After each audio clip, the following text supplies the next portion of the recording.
உலக மக்கள் எல்லோருக்கும் வணக்கம். ஸ்ரீ அம்பிகை ஜோதிடத்தின் வாயிலாக ஜி கோபால் பேசுகிறேன்.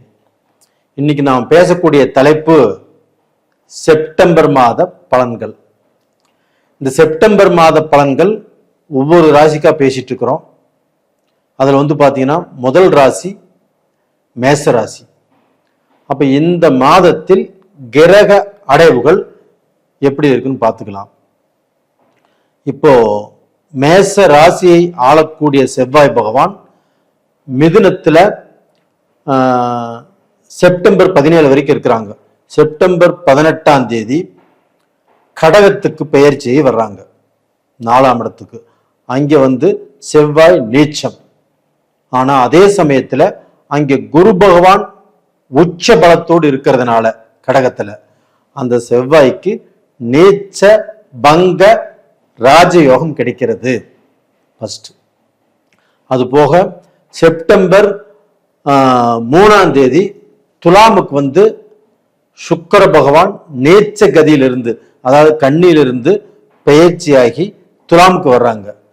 செப்டம்பர் 8ஆம் தேதி புதன் பகவான் சிம்மத்திலிருந்து பெயர்ச்சியாகி கன்னிக்கு வர்றாங்க. அதே சமயத்துல செப்டம்பர் 17 வரைக்கும் சூரியன், கேது, புதன் இந்த 3 கிரகங்களும் ஒன்னா இருந்தாங்க. செப்டம்பர் 18ஆம் தேதி அந்த சூரிய பகவான் பெயர்ச்சியாகி கன்னிக்கு வர்றாங்க.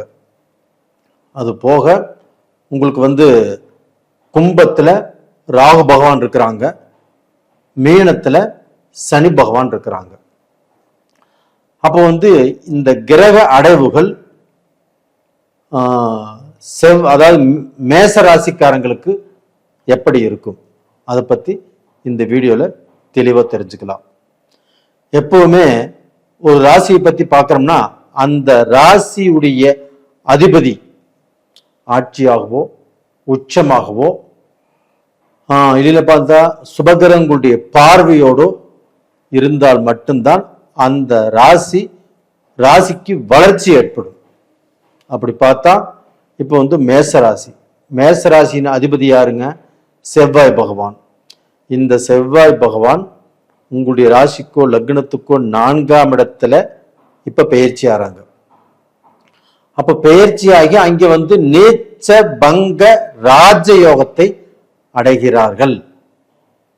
அங்க குரு பகவான் உச்சம்.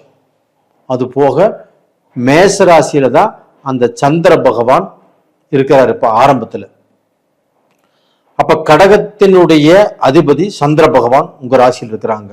உங்க ராசி அதிபதி செவ்வாய் பகவான் கடகத்தில் இருக்கிறாங்க. அப்ப இதுவும் ஒரு யோகம். அப்போ பாத்தீங்கன்னா 2 விதமான யோகத்துல இந்த செவ்வாய் பகவான் நல்லா ஸ்ட்ராங்கா இருக்கிறாங்க. இப்போ மேசராசிக்காரங்களுக்கு இந்த பீரியட்ல, இந்த மாதத்தில் நீங்க முதலே தைரியசாலி தான். எந்த முடிவையும் அவசரமாக எடுப்பீங்க. ஆனா இந்த பீரியட்ல கொஞ்சம் நிதானம் பண்ணி எந்த முடிவை நீங்கள் எடுத்தாலும், அது தொழில் சம்பந்தப்பட்டதோ, பிசினஸ் சம்பந்தப்பட்டதோ, திருமணம் சம்பந்தப்பட்டதோ, வெளிநாடு போறதோ, இது மாதிரி பாத்தீங்கன்னா எந்த ஒரு சொத்து வாங்குறதோ, எந்த முடிவை நீங்கள் எடுத்தாலும் அந்த முடிவின் மூலியமாக உங்களுக்கு உச்ச பலம் கிடைக்கும். உச்ச பலம் அப்படின்னா உங்க வாழ்க்கையில நீங்கள் இதுக்கு முன்னாண்ட தடுமாறி இருக்கிறீங்க. ஏன்னா 7.5 சனியின் தாக்கம். அப்ப அந்த 7.5 சனியுடைய தாக்கம் உங்க ராசி அதிபதி செவ்வாய் பகவான், அந்த சனி பகவான் 12ஆம் இடத்துல இருந்து செவ்வாய்க்கும் சனிக்கும் பகைபற்ற கிரகங்கள். அப்ப அதனால அந்த சனியுடைய தாக்கம் மேசராசிக்காரங்களுக்கு அதிகமாக இருக்கும். அப்ப அந்த 7.5 சனி அப்படிங்கிறது பெரிய லெவல்ல உங்களை பாதிக்கும். ஆனா இந்த பீரியட்ல அந்த குரு பகவானும் அந்த சனி பகவானை பார்க்கறதுனாலையும் 9ஆம் பார்வையாக மீன ராசியில் இருக்கக்கூடிய சனி பகவானை உச்ச குரு பார்க்கிறார். இது பாத்தீங்கன்னா அந்த சனியுடைய தாக்கத்தை குறைச்சிருச்சு. அது போக உங்களுடைய ராசி அதிபதி செவ்வாய் பகவான் அந்த செவ்வாய் பகவானும் உங்க ராசிக்கு 4ஆம் இடத்துல நீச்சபங்க ராஜயோகம் அடைகிறார். அப்போ பாத்தீங்கன்னா உங்களுடைய ராசி அதிபதி ஸ்ட்ராங்கா இருக்கிறதுனால நீங்க பாத்தீங்கன்னா எந்த முடிவையும் இந்த மாதத்தில் எடுப்பது நல்ல விஷயம். எதையுமே எந்த முடிவையுமே தள்ளி போட வேண்டாம். இன்னைக்கு இல்லை நாளைக்கு நான் பார்த்துக்கிறேன் அப்படின்ட்டு போக வேண்டாம். ஏன்னா குரு நல்லா இருக்கிறாங்க, செவ்வாய் நல்லா இருக்கிறாங்க, சனி நல்லா இருக்கிறாங்க. அது போக பாத்தீங்கன்னா கேது பகவானும் சூரியனோடு இணைந்து ஆட்சி பெற்ற சூரியனோடு அந்த கேது பகவானும் இருக்கிறாங்க. ஏன்னா 5ஆம் இடத்தில் இருக்கக்கூடிய அந்த கேது பகவான் உங்களுக்கு பாத்தீங்கன்னா பூர்வீகத்துல பிரச்சனை, அது போக உங்களுக்கு உங்களுடைய குழந்தைகளுக்கு ஏதாவது திருமண தடையோ வேலையில பிரச்சனையோ, அதே சமயத்துல பாத்தீங்கன்னா குடும்பத்தோடு ஒத்து வராத சூழ்நிலைகளையோ கண்டிப்பா அந்த கேது பகவான் உருவாக்கிட்டு இருந்தாரு. அங்கே சூரியன் ஆட்சியா இருக்கிறதுனால 5ஆம் இடத்து அதிபதி 5ஆம் இடத்திலேயே ஆட்சியாக இருக்கிறதுனால உங்களுக்கு யோகம். அது போக அந்த சூரிய பகவான் உங்களுக்கு 6ஆம் இடத்துக்கு புதனுடைய வீட்டுக்கு செப்டம்பர் 18 போயிடுறாங்க.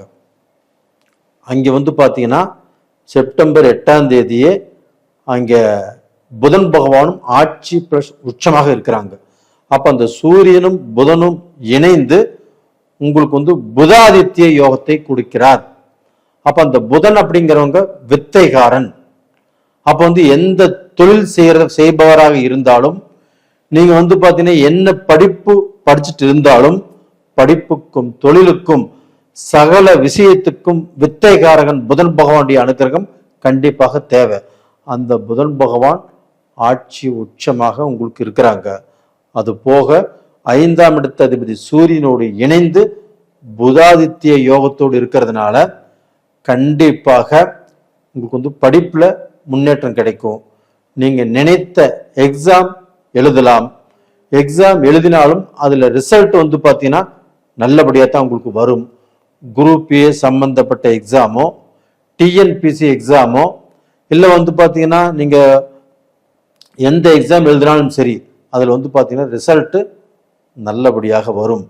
பல நாள் காத்திருந்து பல வருஷமாக ஒரு எக்ஸாம் எழுதிட்டு இருக்கிறீங்க, அதுல பாத்தீங்கன்னா 1 மார்க் 2 மார்க்ல போகுது அப்படின்னா இந்த பீரியட்ல அது எந்த எக்ஸாமாக இருந்தாலும் சரி, டிஎன்பிசி இல்லை பாத்தீங்கன்னா குரூப் ஏ இல்லை பாத்தீங்கன்னா உங்களுடைய ஒரு வேலைக்கு போறதுக்கு எக்ஸாம் எழுதுறீங்க, இது எல்லா விதத்திலையும் இப்போ பாஸ் பண்ணிடுவீங்க. அது போக உங்களுக்கு 7ஆம் இடத்து அதிபதி இதுவரைக்கும் நீச்சத்துல இருந்தாங்க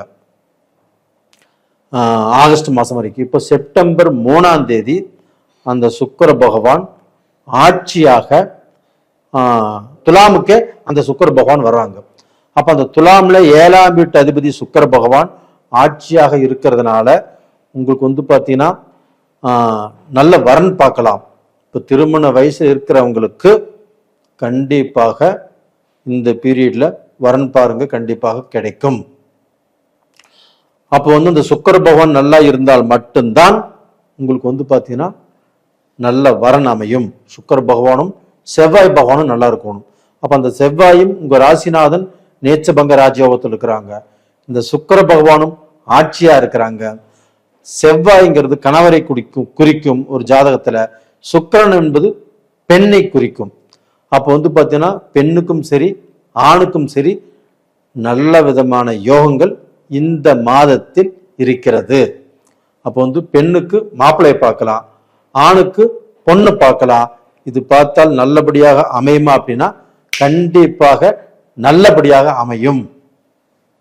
அது போக மறுமணம் செய்யறவங்க அப்போ பாத்தீங்கன்னா ஒரு திருமணம் அமைஞ்சு அந்த வாழ்க்கை பிரிந்து மறுமண எண்ணமே இல்லாதவங்களுக்கு இப்போ மறுமண எண்ணங்கள் வரும். அப்போ பாத்தீங்கன்னா இந்த பீரியட்ல மறுமணத்தை செய்தாலும் நல்லா இருப்பீங்க. அது போக பாத்தீங்கன்னா வெளிநாடு போறவங்க இல்லைன்னா பாத்தீங்கன்னா வெளிநாட்டுல சொத்து வாங்குறவங்க, ஒரு வீடு வாங்குறீங்க இல்ல ஒரு தோட்டம் வாங்குறீங்க, இவர்களுக்கு பாத்தீங்கன்னா இந்த பீரியடு ரொம்ப நல்லா இருக்கும். ஏன்னா 4ஆம் இடத்துல செவ்வாய், 4ஆம் இடத்துல குரு. அந்த 4ஆம் இடம் என்பது சொத்து, செல்வம், செல்வாக்கு சம்பந்தப்பட்டது, அதுபோக உங்களுக்கு வந்து காரு, பைக்கு, வாகனங்கள், அதாவது உங்கள் தொழிலே இப்போ வந்து பார்த்தீங்கன்னா ஒரு வாகனத்தை வச்சு நீங்கள் செய்கிறீங்கன்னா அதுக்கும் வந்து பார்த்தீங்கன்னா நீங்கள் வாகனங்கள் வாங்கலாம். இந்த பீரியட் வந்து பார்த்தீங்கன்னா வாகனங்கள் வாங்குவதற்கும் ஒரு அருமையான டைம். அதுபோக தாய் பாசம், தாயுடைய அன்பு, இது வந்து பார்த்தீங்கன்னா இந்த பீரியடில் உங்களுக்கு நிறைய கிடைக்கும். அவங்களுக்கு உடல் பிணிப்பீடுகள் தீரக்கூடிய அளவுக்கு இந்த மாதம் ரொம்ப நல்லா இருக்குது. அது போக மேசராசியில் பிறந்தவங்க கண்டிப்பாக எப்படின்னா வெளிநாடு போவதற்கு, வெளிநாட்டில் வேலை செய்வதற்கும், வெளிநாட்டில் இருந்து இப்போ இத்தனை நாள் நம்ம வெளிநாட்டில் இருந்தேன், இனிமேல் வந்து பார்த்தீங்கன்னா நான் இந்தியாவுக்கு வந்துடுறேன் அப்படின்னு நினைச்சாலும் அதுவும் நடக்கும். முயற்சி பண்ணுங்க. நேயர்களே, உங்களிடமிருந்து விடைபெறுவது உங்களின் ஜி கோபால். நன்றி, வணக்கம்.